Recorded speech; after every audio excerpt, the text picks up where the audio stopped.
Welcome back to Society Case Files. My name is Robert, and today I'm going to talk about my progress in the Diablo 4 season. If you like this kind of content and you want to see more, please subscribe to the channel and hit the notification bell. Otherwise, I'm going to dive right in. As of the filming of this, it is late April. It's a few days away from the season ending, and I started playing at the beginning of the month. And the idea was that I happened to see an email where if you completed the seasonal chapters, then you could get a crow pet. And I was like, that sounds really cool. I want it. So I set out to get it. I didn't think I had enough time, and I probably did, but let me explain how I kind of feel about the whole experience. First off, before I go too deep, I just want to say I'm not complaining about it. I know what it is, and because of that and the realization I've had, I just wanted to share my thoughts about it. Basically, Diablo 4 isn't difficult. It's not like there's a ton of specific skill involved in playing. There is some, but ultimately what it comes down to is, are you willing to put in the time? Are you willing to put in the time to get the appropriate equipment and upgrades in order to tackle harder content and push the seasonal journey or whatever it is you're looking for? Now, obviously, once you get into the higher realms, you're kind of looking at having to really maximize your build. And I think the primary skill comes from theory crafting and ensuring that you are maximizing your stats more than what buttons to push when, especially at the super high level stuff where things are happening so quick. It's almost impossible to think through the next strategy.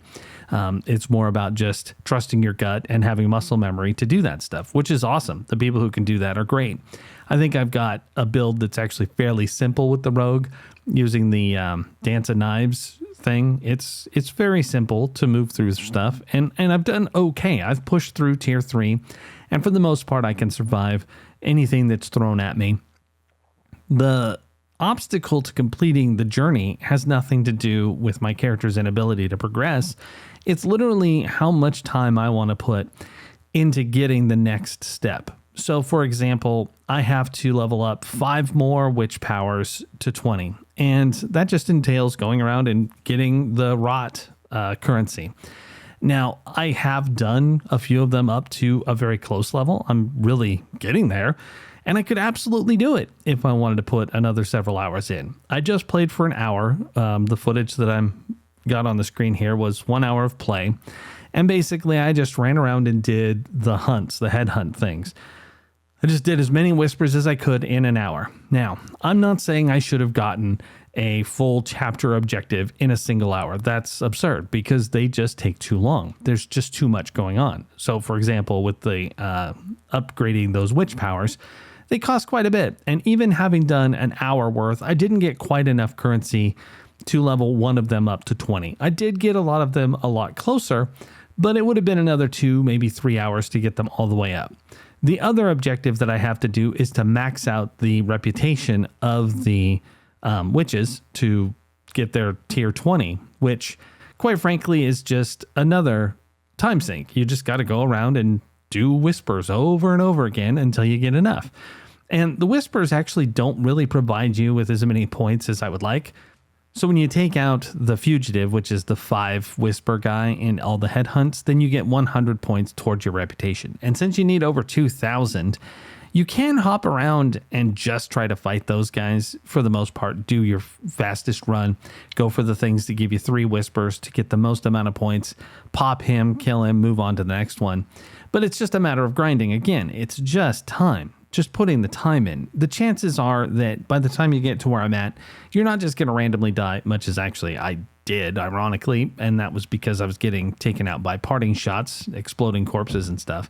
If not for those, I haven't died in a very, very, very long time. So it's not about death, and it's not about really losing a fight so much as it is just getting through them so that you can get the stuff you need. And there's multiple points here. So number one, if you're doing the season journey like I am, it's about getting those reputation points. So just running around doing the headhunts. And then because you're going to need to be able to do tier 4 stuff, you also have to farm your other things like Obdicite so that you can masterwork all of your gear, because that's really going to be quite helpful once you get there. And then finally, you've got to do the pit. And the pit is so that you can upgrade your glyphs so that the Paragon board is working the way it needs to. And I see a lot of people with really high levels in that, so they have done a ton of pit runs, just tons. And while they don't take a lot of time individually, it's still hours and hours of your time to get those up. So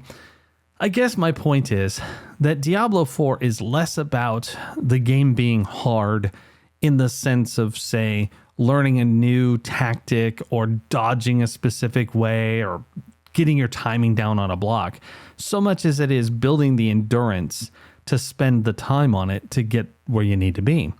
So I think that's a very important distinction when we talk about difficulty. Now, they've claimed that the next season is going to be harder, and there's other YouTubers talking about specifically what that means.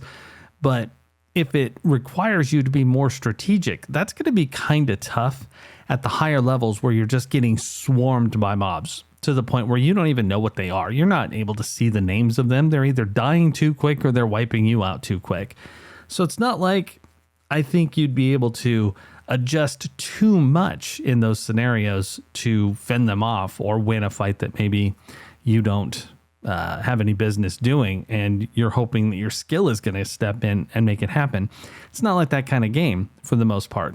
It's really coming down to maximizing numbers so that those numbers counter the numbers that are coming in at you. In other words, getting your armor to a specific point and ensuring that it stays at that level. So like, I guess 1,000 armor is the most that you're going to get a benefit from. So you want to get it right around that level and ensure that when you go to the next tier and you take the big bump where basically your armor is dramatically reduced, then you got to adjust all your gear and your stuff to ensure that it gets back up above 1,000.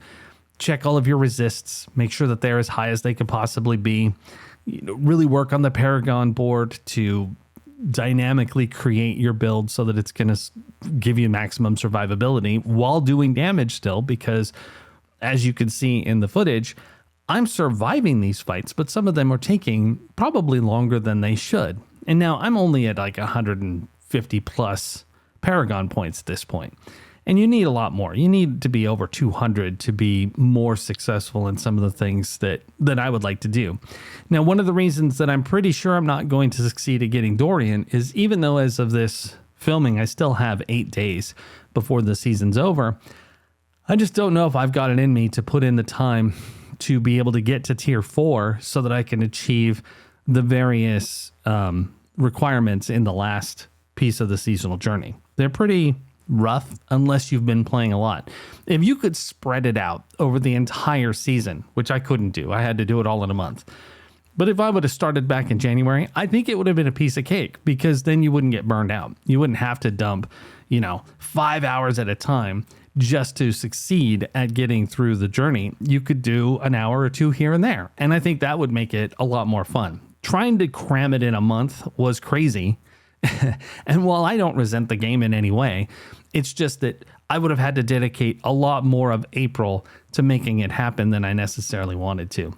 And as much as I actually enjoyed it, I did find myself needing a step back, something a little bit slower paced, which is why I turned to World of Warcraft and why I did that WoW revisit just the other day, because I just needed to be able to take a deep breath, whereas in Diablo, it's just constant motion. And earlier today, when I was filming the footage that I have behind this video, at one point I was running around and I swear I felt my eyes crossing, because I was just holding down that key and running around, watching monsters explode. And maybe if I would have found something else to do besides just play it, maybe put on a movie or something, it would have been a little easier. But just single focusing on that was probably just not healthy. I don't know. It certainly wasn't as much fun as it was at the beginning, because now I've done all of the stuff. I've done all of the different new whispers, so the escort quests and all that stuff. So they're not really that exciting anymore. It's just about getting through them so that I could get whatever objective I'm trying to achieve done. And so for the most part, I don't know. I think that when it comes to the seasons, as long as you could spread them out, as long as you could start roughly when they begin and really play through them at a more leisurely pace than I tried to this month, I think the seasons can be a lot of fun. And that notion that I came up with, that the game is all about just draining time, that you're going to get where you want to go as long as you put in that time. I think that would be a lot more palatable if you weren't having to drop the better part of a day just to get through stuff because you have a deadline. And ultimately, if a game does have a deadline, then obviously it's going to be much less fun if you're not even thinking about when it's going to end. You're just kind of enjoying yourself and doing what you need to do. But anyway, what do you guys think about seasons? Do they wear on you? Do you think that they need to be longer? Do you like dropping hours into the game, or would you prefer to just be able to play a few shorter sessions to get where you want to go? And also, do you think that these seasonal journeys are too ridiculous when it comes to the amount of grinding required, or is it about right? Let me know in the comments and we'll talk about it. Anyway, this is Robert with Society Case Files, signing off.